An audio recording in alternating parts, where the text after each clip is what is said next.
नमस्कार, बहुत स्वागत है आपका। मैं हूं आपके साथ अपूर्वा सिंह। और अवध में राम, तो अयोध्या आज भव्य है, अलौकिक है और रामधुन से गूंज रही है। उधर देश ही नहीं बल्कि विदेशों में भी भजन कीर्तन और पूजा भंडारा हो रहा है, क्योंकि आज अयोध्या के नए मंदिर में भगवान श्री राम की प्राण प्रतिष्ठा होगी। देश विदेश के कई अतिथि पहुंच चुके हैं। इनमें संघ प्रमुख मोहन भागवत, पूर्व राष्ट्रपति रामनाथ कोविंद, पूर्व राष्ट्रपति वेंकैया नायडू, मुकेश, नीता अंबानी, गौतम अडानी, अमिताभ बच्चन, रजनीकांत शामिल हैं। पीएम नरेंद्र मोदी अब से कुछ मिनटों में आपको बता दें कि अयोध्या पहुंचेंगे।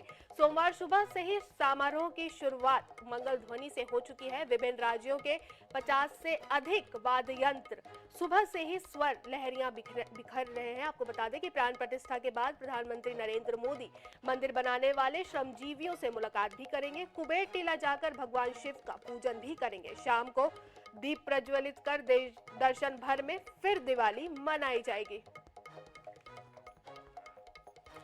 तो 500 सालों का इंतजार आज खत्म होने जा रहा है। अवध में रघुनंदन है, श्री राम लल्ला की प्राण प्रतिष्ठा है। अयोध्या में उत्सव का माहौल है। अयोध्या के साथ साथ पूरे देश भर में, देश के साथ साथ विदेशों में भी पूरी तरीके से उत्सव का माहौल है। आपको बता दें,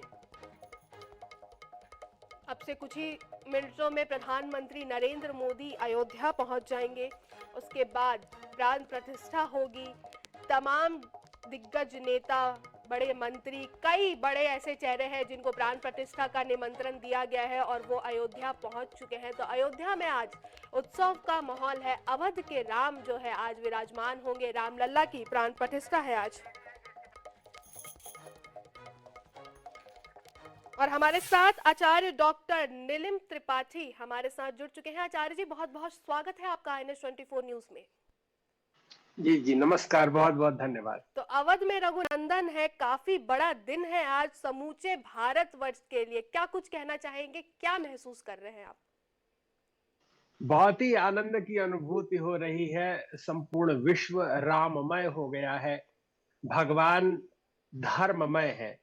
अगर श्री राम जी के विषय में अगर चिंतन करें तो भगवान राम शब्द की यह व्याख्या है कि रमन्ते योगिनो यस्मिन यस्य सह रामः।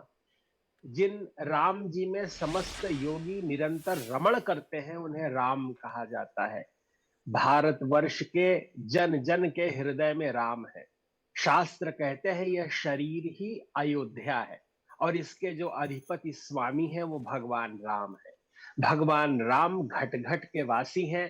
500 वर्षों की जो सुदीर्घ तपस्या साधना रही, संतों का श्रम रहा, जिसके फलस्वरूप आज अयोध्या में, कौशल में, सरयू के तट पे भगवान राम विराजित हो रहे हैं। जी ये हम सबके लिए बहुत ही गौरव और आनंद का क्षण है।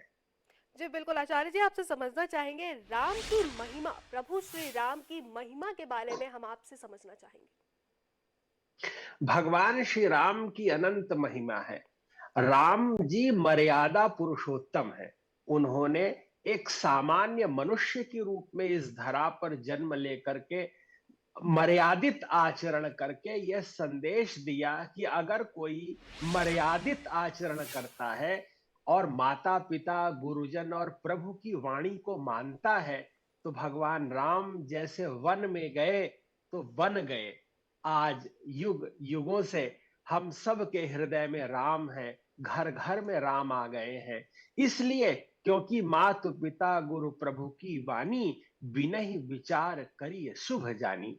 जो गुरुजनों की बात मानते हैं, आज्ञाकारी होते हैं, वे सभी के हृदय में वास करते हैं। विनम्रता बिना मोल मिलती है, पर उससे सब कुछ अर्जित किया जा सकता है। जो सरल है, विनम्र है, जी शिष्ट है, आज्ञाकारी है, वो निरंतर सभी लोगों के हृदय में वास करते हैं।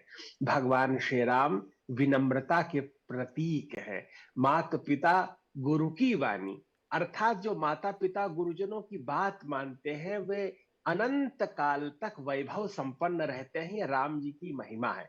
और किसी की कुक्ष में राम आए हैं, इसका मतलब है कि उसके पूर्वजों ने, इक्ष्वाकु वंश के राजाओं ने, दिलीप ने, अज ने, दशरथ ने, रघु ने, सगर ने, भगीरथ ने निरंतर सत्कर्म किए हैं। दिलीप ने गौ सेवा की है और प्रसाद रूप में उनके यहाँ जो यज्ञ अनुष्ठान हुए हैं, तब जाके राम जैसी मर्यादित संतान होती है। अगर हम हमारा आचरण अच्छा रखेंगे तो हमारे घर में राम का अवतरण होगा। इससे संदेश मिलता है जी कि व्यक्ति को अपना आचरण अच्छा रखना होगा। जी बिल्कुल। अगर प्रभु श्री राम से अगर आज की पीढ़ी की हम बात करें, आज की खास तौर पर युवा पीढ़ी की अगर हम बात करें, तो प्रभु श्री राम में तो वैसे तो बहुत कुछ है, बहुत कुछ क्या सब कुछ प्रभु श्री राम से सीखने को है। लेकिन कुछ ऐसे महत्वपूर्ण बिंदुएं हम आपसे जानना चाहेंगे जो हर एक व्यक्ति को प्रभु श्री राम से अपने अंदर में लाना ही चाहिए।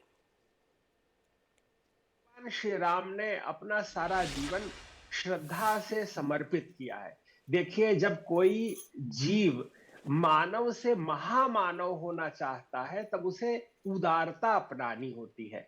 भगवान श्री राम ने जब वे वन में निकले तो उन्होंने जटायु का भी संस्कार किया, गिलहरी की पीठ पर भी हाथ फेरा, भालू और बंदरों से मित्रता की, जी कभी किसी का राज्य छीना नहीं, केवल उदारता पूर्वक सभी को प्रतिष्ठापित किया।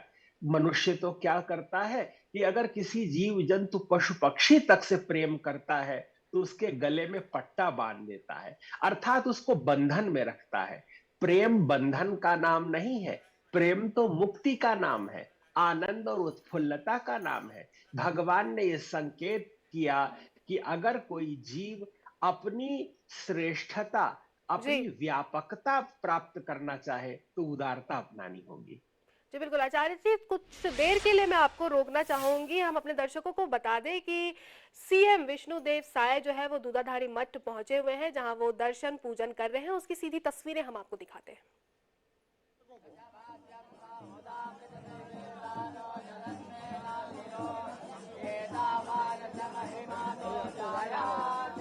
तो ये सीधी तस्वीरें मुख्यमंत्री हैं पहुंचे दूधाधारी मठ से, जहां CM Vishnudeo live Sai frame. पहुंचे हुए हैं, पूजा अर्चना कर रहे हैं। आईएनएच की स्क्रीन पर सबसे पहली तस्वीरें हम आपको दिखा रहे हैं दूधाधारी मठ से, जहां सीएम विष्णुदेव साय आज पहुंचे हुए हैं। रामलला की प्राण प्रतिष्ठा का दिन है आज। इसी अवसर पर सीएम विष्णुदेव साय जो है मंदिर पहुंचे हुए हैं, पूजा अर्चना उन्होंने की है, दर्शन किए हैं। इसके साथ साथ आपको बता दें कि इसके बाद सीएम विष्णुदेव साय शिवरी नारायण जाएंगे।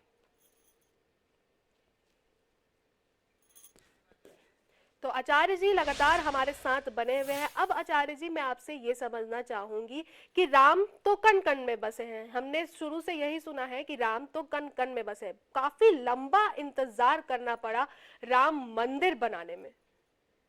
आपको क्या लगता है, क्या वजह रह गई जो इतना लंबा समय लग गया राम मंदिर बनाने में? ये संसार है, सांसारिकता है, यहाँ भौतिकतावाद है। और जिस तरह हम देखते हैं कि व्यक्ति माया से ग्रसित है, उसके चिंतन में निरंतर परमात्मा के अतिरिक्त सब कुछ है। वो द्वार द्वार खटखटाता है, लेकिन जानता है जहां भगवान है वो वहां नहीं खटखटाता, जी क्योंकि अगर भगवान मिल ही गए तो फिर वो क्या करेगा, उसकी खोज का क्या होगा। अगर बिल्कुल। परमात्मा कह ही दे कि मैं तुम पे बहुत प्रसन्न हूं और मैं तुम्हें स्वयं में समाहित करता हूं, तो क्या जीव तैयार है?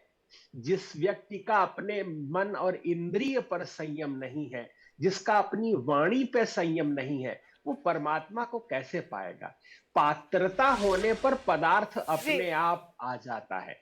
जी आज सभी का मन निर्मल है तो राम मंदिर बन गया।